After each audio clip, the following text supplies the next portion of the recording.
Sa din po natin ang kanya pong pamilya na sana sa gitna po ng kalungkutan na kanila pong nadarama sa pagkawala po ni Vanessa Rose ay mabigyan po sila ng kalakasan at ang presensya ng Diyos ay kanila pong mas maranasan. Sa ngalan ng Ama, ng Anak, ng Espiritu Santo, sumainyo ang Panginoon. Magandang hapon po sa inyong lahat. Mga kapatid, halina't manawagan kay Jesucristo upang ang ating kapatid na si Vanessa Rose na yumauna ay pagkalooban niya ng awa at kalina.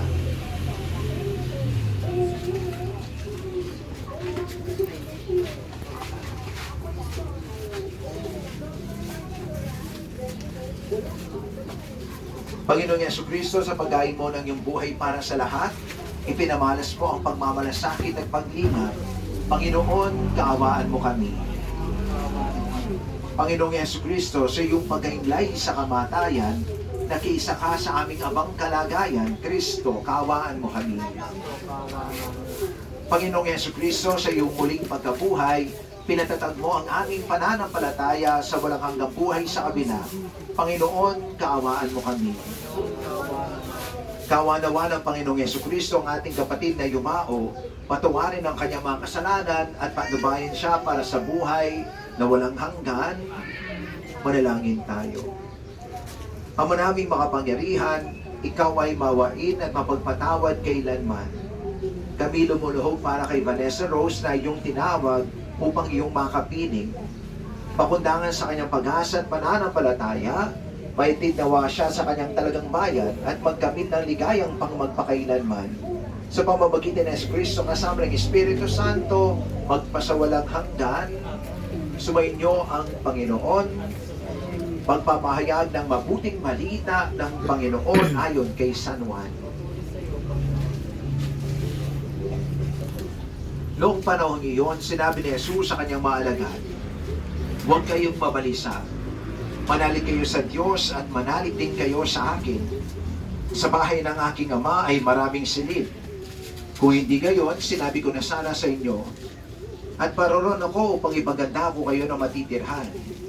Kapag naroon na ako na ipaganda ko kayo na matitirhan, babalik ako at isasama ko kayo sa kinaroroonan ko. At alam na ninyo ang daan patungo sa pupuntahan ko." Sinabi sa kanya ni Tomas, "Panginoon, hindi po namin alam kung saan kayo pupunta. Paano namin malalaman ang daan?" Sumagot si Jesus, "Ako ang daan, ang katotohanan at ang buhay.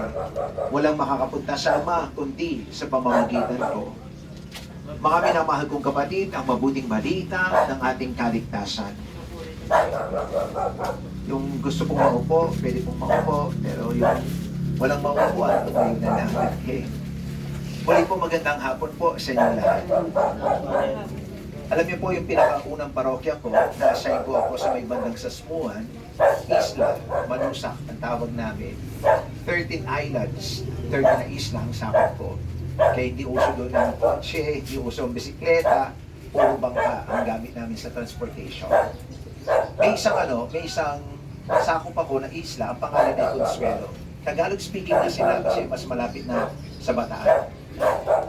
Pag may patay, meron silang isang nakakatuwang tradisyon. Ang tawag nila sukat lupa. Sukat lupa. Bakit? Kasi for 9 days, ang burol, 9 days. Sa labas ng bahay, may mahabang lamesa, inuman to the max. Tapos may pulutan, may karaoke. Ang siste, lahat ng dumadaan doon sa may lamesa, tinatagayan. At kapag ikaw ay tumagay, obligado ka magbigay ng kahit magkano lang. Bakit? Kasi nga, fundraising nila yon para makalikom ng pondo. At bakit sukat lupa ang tawag? Kasi yung pondo, yun ang gagamitin pambili ng lupang paglilibingan ng kabaryo nila. No? Kasi sa mga isla po, bawal maglibing. Kasi malilit na yung mga isla, kaya bawal maglibing. No? Kaya kailangan nilang pumunta sa mainland, sa Sumuan, o kaya sa Bataan, o kaya sa Lubao, para doon ilibing ang kanilang mga kabayo, mga isla. At yun nga, yung sukat lupa, yung pondo, doon na-generate para makabili sila ng lupa. Pero meron pang isang tradisyon. Ito naman ang hindi ko masyadong trip sa kanila. Kasi for 9 days, na habang sila nag-iiruan, Diyos ko, bawal maligo. Para sa kanila, malas daw ang maligo habang may lamay. Imagine niyo, yung mga bahay po nila, maliliit lang. Magmimisa ka, kasama mo yung mga 9 days nang hindi naliligo. Diyos ko, talaga namang mas malamsa pa sa isla. No? Sabi ko nga, baka mas mauna pa ako mamatay sa inyo. No? Pero yun nga, no? Eh kasi yun, ang tradisyon nila, nung magagawa ko, di ba? Biro mo, 9 days nagiinuman, amoy alak, tapos 9 days na hindi naliligo, kaya hindi mo na ma-spelling kung anong amoy. You know? Buti na lang, malakas ang hangin kapag nasa dalampasigan ka, kaya at least kahit paano nakakatulong yung hangin. No? Pero ang tanong, bakit nga ba ang dami nating ariya kapag may patay? Di ba?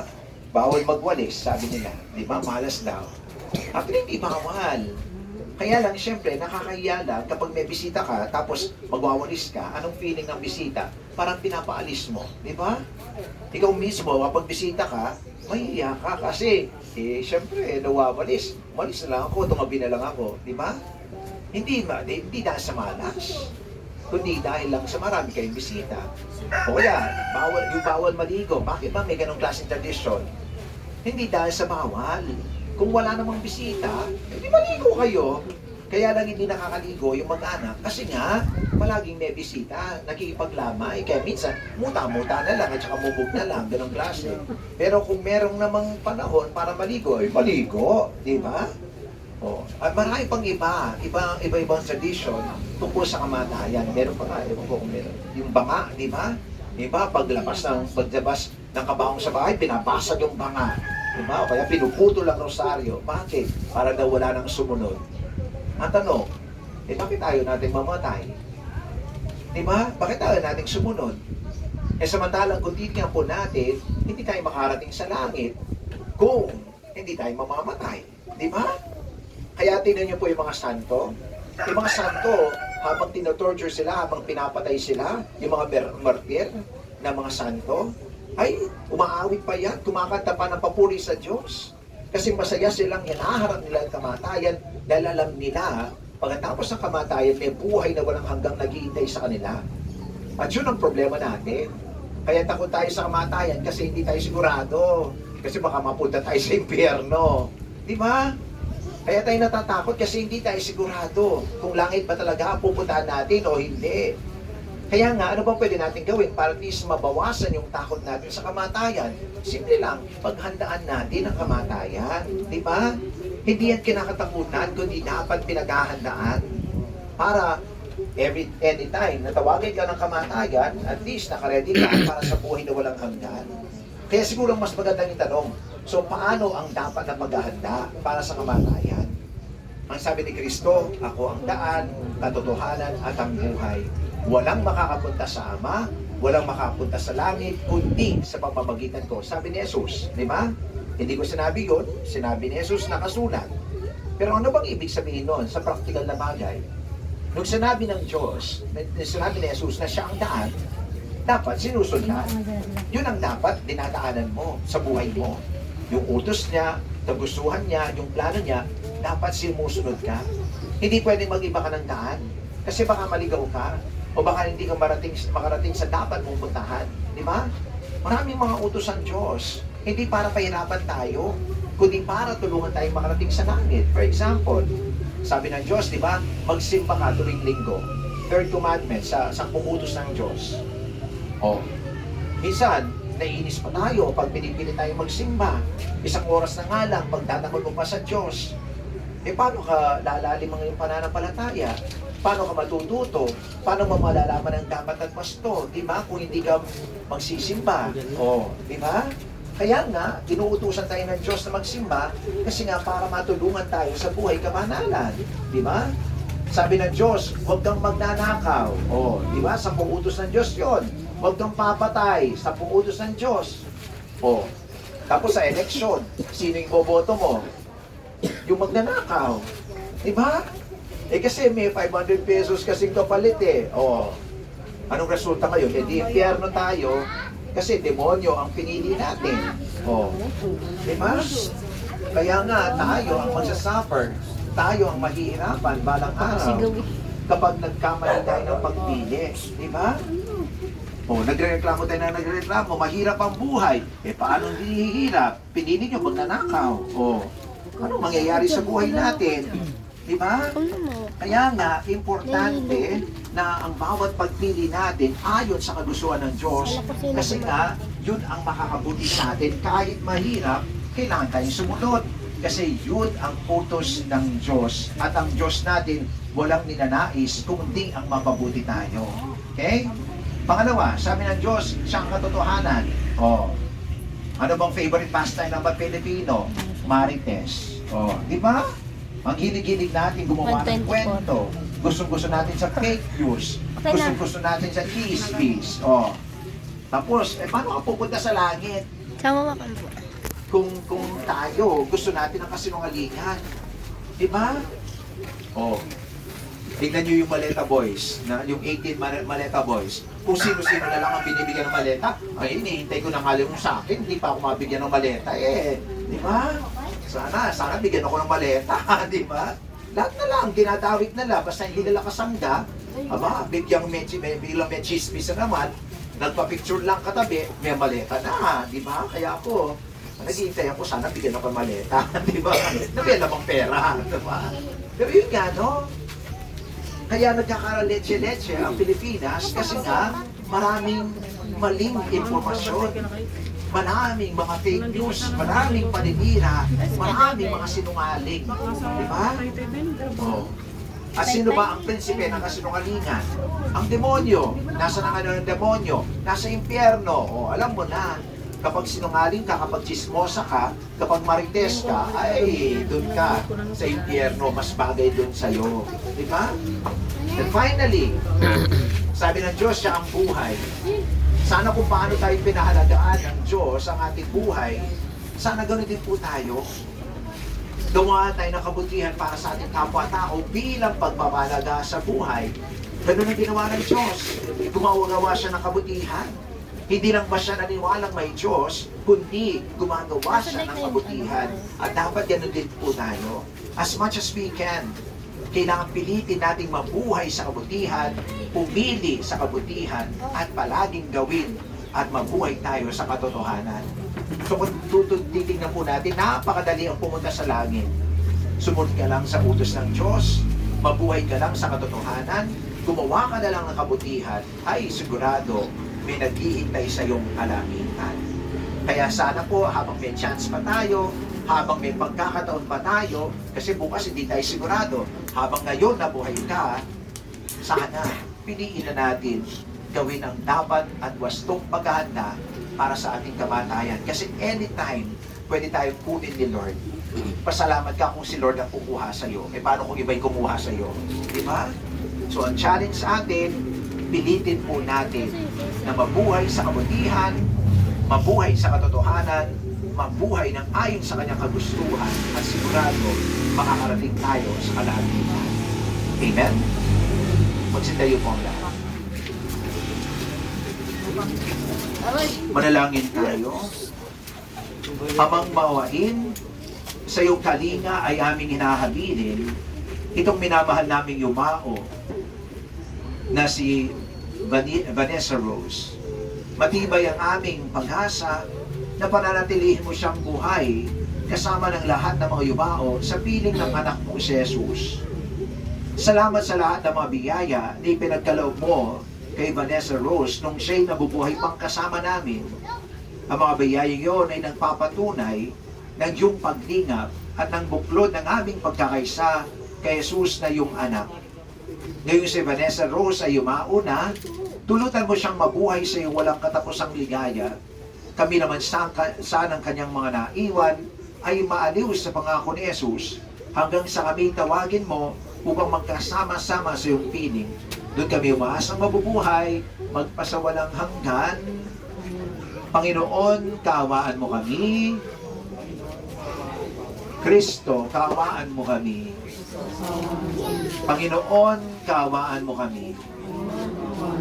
Yung mga kapamilya po ni Vanessa Rose, magsilapit po para i-bless po natin ang kanya pong labi. Yung po mga bisita, pwede mo munang magsiupo kung gusto po ninyo.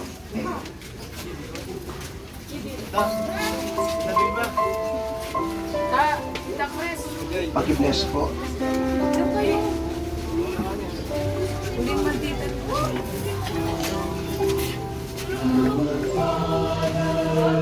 Who art in heaven, hallowed be thy name.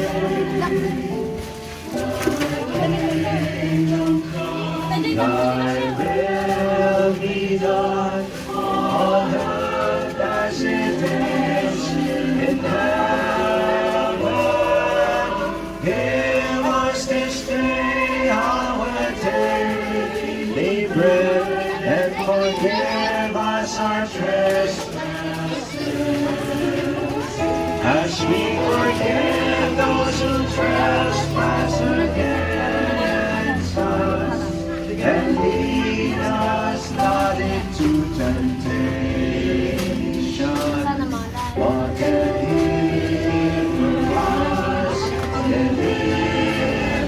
us from evil.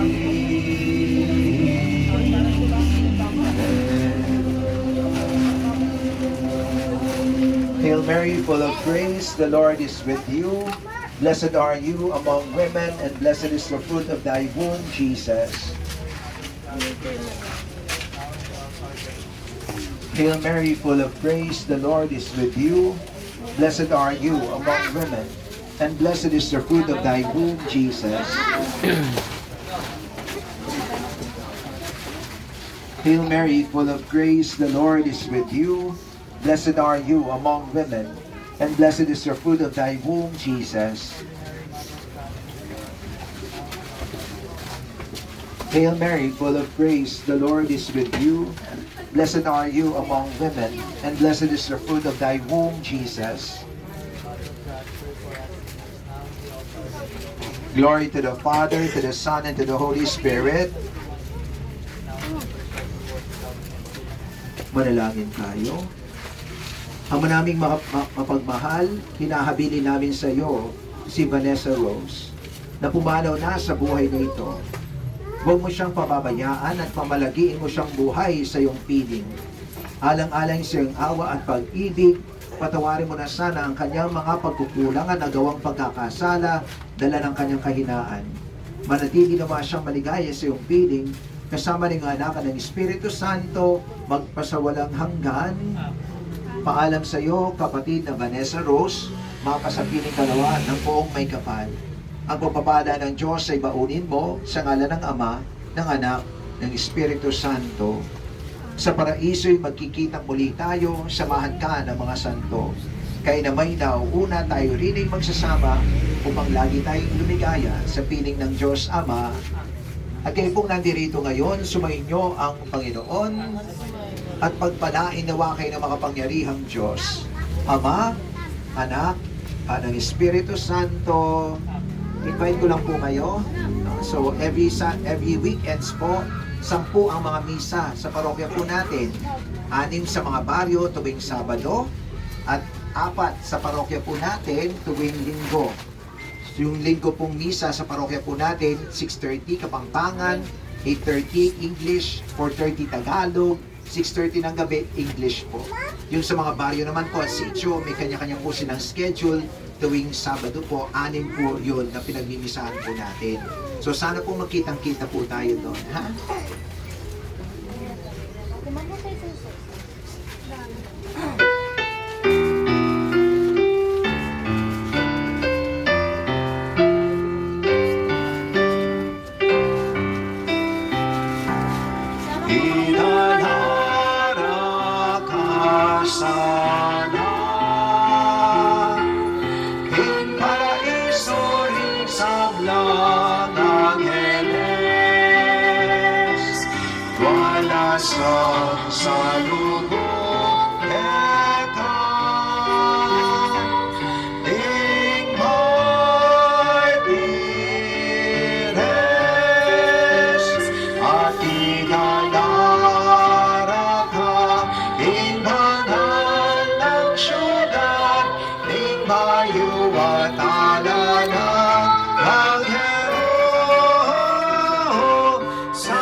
Good afternoon po. God bless po at saka condolence po sa family.